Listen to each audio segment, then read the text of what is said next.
L Niño என்பது Pacific பெருங்கடலின் மத்திய மற்றும் கிழக்கு பூமத்திய ரேடை பகுதிகளில் கடல் மேற்பரப்பு நீர் வழக்கத்திற்கு மாறாக அதிக வெப்பமடையும் ஒரு தற்காலிக காலநிலை மாற்ற நிகழ்வாகும்.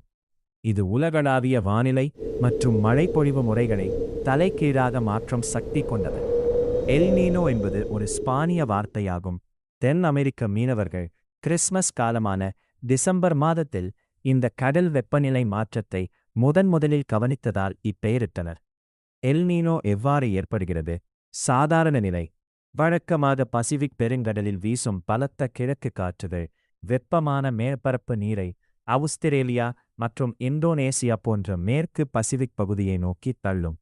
இதனால் தென் அமெரிக்காவின் பெரு, சிலி கடற்கரையோர கிழக்கு பசிபிக் பகுதியில் ஆழமான குளிர்ந்த நீர் மேலே வரும். எல் நீனோ நிலை. இந்த நிகழ்வின் போது கிழக்கு காற்றுகள் பலவீனமடைகின்றன. இதனால் மேற்கு பசிபிக்கில் உள்ள வெப்பமான நீர் கிழக்கு நோக்கி நகர்ந்து தென் அமெரிக்க கடற்கரையை வந்தடைகிறது. இதன் விளைவாக மத்திய மற்றும் கிழக்கு பசிபிக் கடலின் வெப்பநிலை சராசரியை விட 0.5 டிகிரி செல்சியஸ் அல்லது அதற்கு மேல் உயர்கிறது. எல் நீனோவினால் ஏற்படுக்கும் உலகளாவிய பாதிப்புகள். இது பொதுவாக 2 முதல் 7 ஆண்டுகளுக்கு ஒருமுறை தோன்றி சுமார் 12 முதல் 18 மாதங்கள் வரை நீடிக்கும். வறட்சி மற்றும் காட்டுத்தீ. ஆஸ்திரேலியா, இந்தோனேசியா, தென்னாப்பிரிக்கா மற்றும் தென்கிழக்கு ஆசியாவின் பல பகுதிகளில் கடுமையான வறட்சியும் பற்றாக்குறையும் ஏற்படும். வெள்ளப்பெருக்கு மற்றும் கனமழை.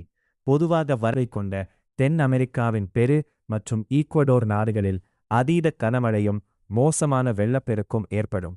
புவி வெப்பநிலை உயர்வு. கடல் நீர் வெப்பத்தை வளிமண்டலத்திற்கு மாற்றுவதால் உலகளாவிய சராசரி வெப்பநிலை அதிகரித்து கடுமையான வெப்ப அலைகள் வீசக்கூடும். இந்தியா மற்றும் இலங்கையில் இதன் தாக்கம் என்ன? இந்திய துணைக்கண்டத்தின் வானிலை அமைப்பில் எல் நீனோ பெரிய தாக்கத்தை ஏற்படுத்துகிறது. தென்மேற்கு பருவமழை பாதிப்பு. எல் நீனோ தீவிரமடைக்கும் போது இந்தியாவின் தென்மேற்கே கடலோரப் பகுதிகளில் ஜூன் செப்டம்பர் மாதங்களில் வழக்கத்தை விட குறையக்கூடும். இதனால் பல மாநிலங்களில் வறட்சி மற்றும் விவசாய பாதிப்புகள் ஏற்பட வாய்ப்புள்ளது.